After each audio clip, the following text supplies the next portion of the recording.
Salut à tous et merci de nous retrouver pour ce nouveau numéro, le premier d'ailleurs de 2016. Laissez-moi vous adresser mes vœux pour cette nouvelle année, qu'elle vous apporte tout ce que vous souhaitez en définitive.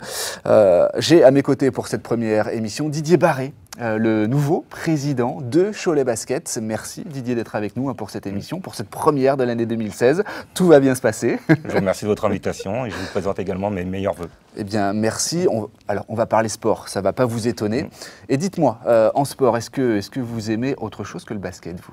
Je suis un fondu de sport, j'adore le rugby, j'adore le football également et je suis un passionné de Tour de France. Le Tour de France, est-ce que vous suivez, vous, alors sur le Choletais, du coup, en local, est-ce que vous suivez les différents résultats, les différents clubs ? Je n'ai jamais été voir les Dogs ou le SOC. Ou le SOC, par exemple. Par exemple. Par contre, je suis bien sûr leurs résultats tous les lundis sur le journal.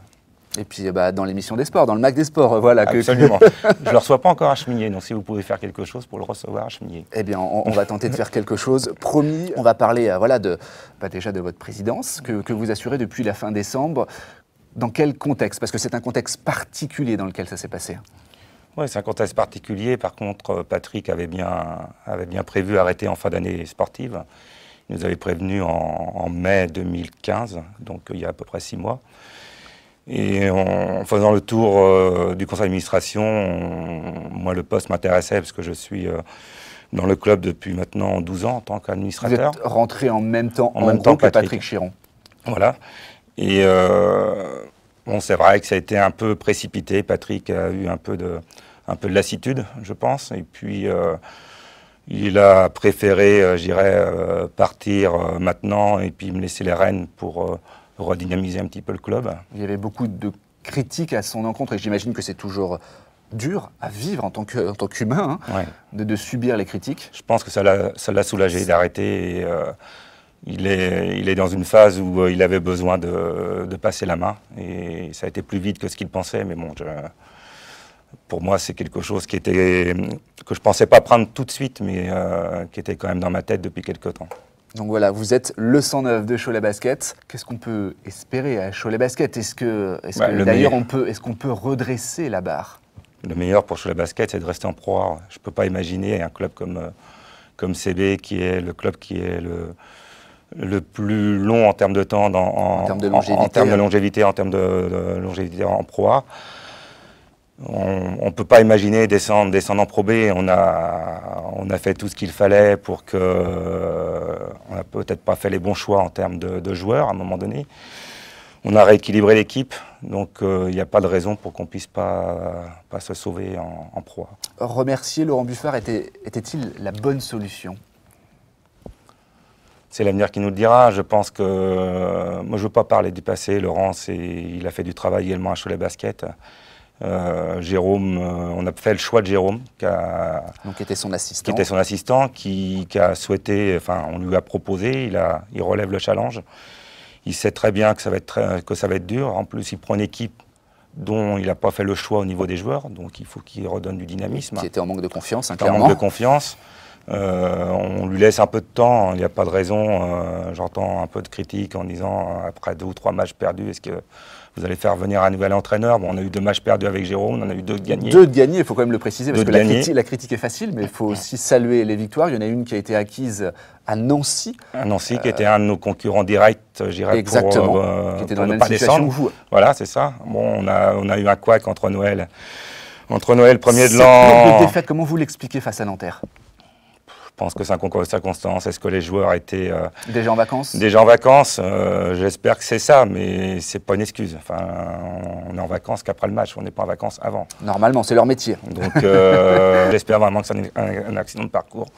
En plus, on a la malchance de perdre un joueur qu'on venait de recruter. L'intérieur, qui s'est blessé à la dernière minute. Sur une action qui résume, je dirais, tout le match. Mais alors, vous parlez de joueurs. Là, Cholet Basket vient d'officialiser une nouvelle recrue, un meneur. C'est vrai que ça vous manquait quand même cruellement, on le voyait sur les derniers matchs.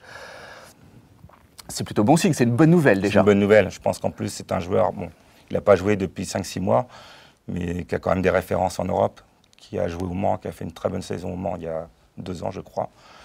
Donc il est pour nous essentiel qu'il revienne tout de suite à niveau, qu'il fasse jouer l'équipe Un meneur, c'est très important dans une équipe. Didier, vous avez entériné cette décision. J'imagine que vous avez le regard sur tout ce qui se passe dans le club. Je commence à l'avoir. Ouais, vous faites totalement confiance. C'est Jérôme Navier qui l'avait proposé. Oui, c'est Jérôme qui a souhaité avoir ce joueur, comme il souhaitait avoir également Junior Mbida. On avait possibilité, depuis la nomination de Jérôme, de changer 2 joueurs, d'avoir 2 joueurs en contrat supplémentaire. Donc c'est fait? C'est fait. Son choix était sur un intérieur et sur un meneur. Donc on a trouvé un intérieur, un JFL. Et puis le meneur, il souhaitait plutôt un meneur américain qui a de l'expérience. Donc on avait jeté notre dévolu sur Dachon. On n'était pas sûr qu'il vienne, c'est pour ça qu'on a attendu un petit peu avant de communiquer. Oui. C'était dans les tuyaux depuis un moment, mais bon, tant qu'il n'était pas dans l'avion, il est arrivé hier soir. Il est en train de passer des tests médicaux ce matin. Donc en espérant que tout se passe bien. Oui, voilà, il n'y a pas de raison. Vous, qu'est-ce que vous souhaitez apporter concrètement au club? Ce que je souhaite apporter, c'est déjà arriver à trouver des partenaires, de nouveaux partenaires. C'est le nerf de la guerre. En tant que chef d'entreprise, je pense avoir quand même des contacts avec d'autres partenaires que ce qu'on a à l'heure actuelle. Je souhaite garder absolument tous ceux qui sont déjà présents, arriver à en amener d'autres. Donc ça, c'est l'objectif numéro 1. Puis l'objectif numéro 2, il n'y a même pas d'ordre. C'est 1 et 2, l'un ne va pas sans l'autre. C'est d'arriver à stabiliser, je dirais, le sportif. Ça fait plusieurs années où on change, trop de joueurs. Enfin, à mon goût, trop de joueurs, même si je ne veux pas trop misser dans le sportif, mais à un moment donné, il faut qu'on arrive quand même à caler, à bien recruter dès le début de saison, ne pas avoir à changer, mis à part si on a des blessés. Mais autrement, on ne peut pas se tromper comme on s'est trompé dans les recrutements de joueurs jusqu'à maintenant, depuis quelques années. Après, je me mets à la place des entraîneurs. C'est toujours un pari de prendre un joueur, de lui faire signer un contrat pour 2 ou 3 ans. Imaginons que si ça se passe mal la première année, après, vous êtes. Ouais, il ne faut peut-être pas faire signer. Bon, il y a déjà le coach, il faut qu'on voit en fin de saison. Jérôme sera, je pense, à même si on se maintient en proie. Je pense qu'on aura un tour d'horizon assez large et puis de voir un petit peu faut qu'on dise à notre entraîneur ce qu'on souhaite. On a un centre de formation qui fonctionne très très bien, où on ne fait pas peut-être assez confiance encore à nos jeunes. On doit pouvoir arriver à sortir nos jeunes. On a quand même de l'expérience dans ce domaine-là. C'est les mêmes entraîneurs qu'on a dans le centre de formation. On a des joueurs comme De Colo, Beaubois, Gobert, Séraphin qui sont sortis de notre centre de formation. Il n'y a pas de raison qu'on n'arrive pas à sortir. Peut-être qu'ils n'auront pas en NBA, comme c'est les 4 qui ont été exceptionnels, mais il n'y a pas de raison qu'on n'arrive pas à faire jouer nos jeunes.